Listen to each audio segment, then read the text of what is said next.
കേരള ജനത ആവേശത്തോടെ കാത്തിരുന്ന കേരള സംസ്ഥാന അവാർഡിന്റെ ആദ്യഘട്ട സ്ക്രീനിംഗ് അവസാനിച്ചു. മലയാളികളുടെ പ്രിയപ്പെട്ട താരങ്ങളായ മോഹൻലാൽ, ഫഹദ് ഫാസിൽ, ജയസൂര്യ തുടങ്ങിയവരാണ് മത്സരത്തിൽ മുന്നിൽ നിൽക്കുന്നത്. ഞാൻ പ്രകാശൻ, വരത്തൻ, കാർബൺ തുടങ്ങിയ 3 ചിത്രങ്ങളാണ് ഫഹദ് ഫാസിലിന്റെ ഈ വർഷത്തെ മികച്ച ചിത്രങ്ങൾ. ഈ ചിത്രങ്ങളിലെ 3 കഥാപാത്രങ്ങളും 3 ധ്രുവങ്ങളിലുള്ളതാണെന്നും ഞാൻ പ്രകാശനിലെ സ്വാഭാവിക അഭിനയം വാക്കുകൾക്ക് അതീതമാണെന്നും ജൂറി മെമ്പേഴ്സ് അഭിപ്രായപ്പെട്ടു. ഒടിയൻ, കായംകുളം കൊച്ചുണ്ണി തുടങ്ങിയ ചിത്രങ്ങളാണ് മോഹൻലാലിന്റെ ഈ വർഷത്തെ മികച്ച ചിത്രങ്ങൾ.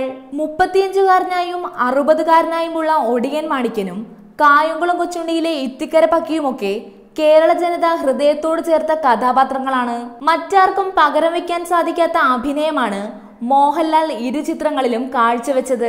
ട്രാൻസ്ജെൻഡറായും ഫുട്ബോൾ ക്യാപ്റ്റനായും ജയസൂര്യ തകർത്തഭിനയിച്ച ചിത്രങ്ങളാണ് ഞാൻ മേരിക്കുട്ടിയും ക്യാപ്റ്റനും. ട്രാൻസ്ജെൻഡറായി വേഷമിടാൻ ജയസൂര്യ നടത്തിയ ശാരീരികവും മാനസികവുമായ തയ്യാറെടുപ്പുകൾ പ്രശംസനീയമാണെന്ന് ജൂറി അംഗങ്ങൾ അഭിപ്രായപ്പെട്ടു. ഫുട്ബോൾ ക്യാപ്റ്റനായ VP സത്യനായും ഗംഭീര പ്രകടനമാണ് ജയസൂര്യ കാഴ്ചവെച്ചത്.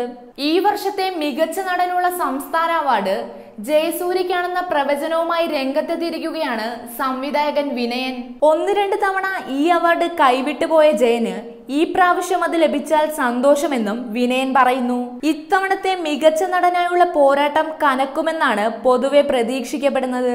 സ്വാഭാവിക അഭിനയ ശൈലി കൊണ്ട് ഒന്നിനൊന്ന് മികച്ചു നിൽക്കുന്ന താരങ്ങളാണ് മൂവരും. 104 ചിത്രങ്ങളാണ് ഇത്തവണ മത്സരത്തിനുള്ളത്. ഏതായാലും മികച്ച നടൻ ആരാണെന്നറിയാനുള്ള കാത്തിരിപ്പിലാണ് കേരളത്തിലെ സിനിമാ ആരാധകർ.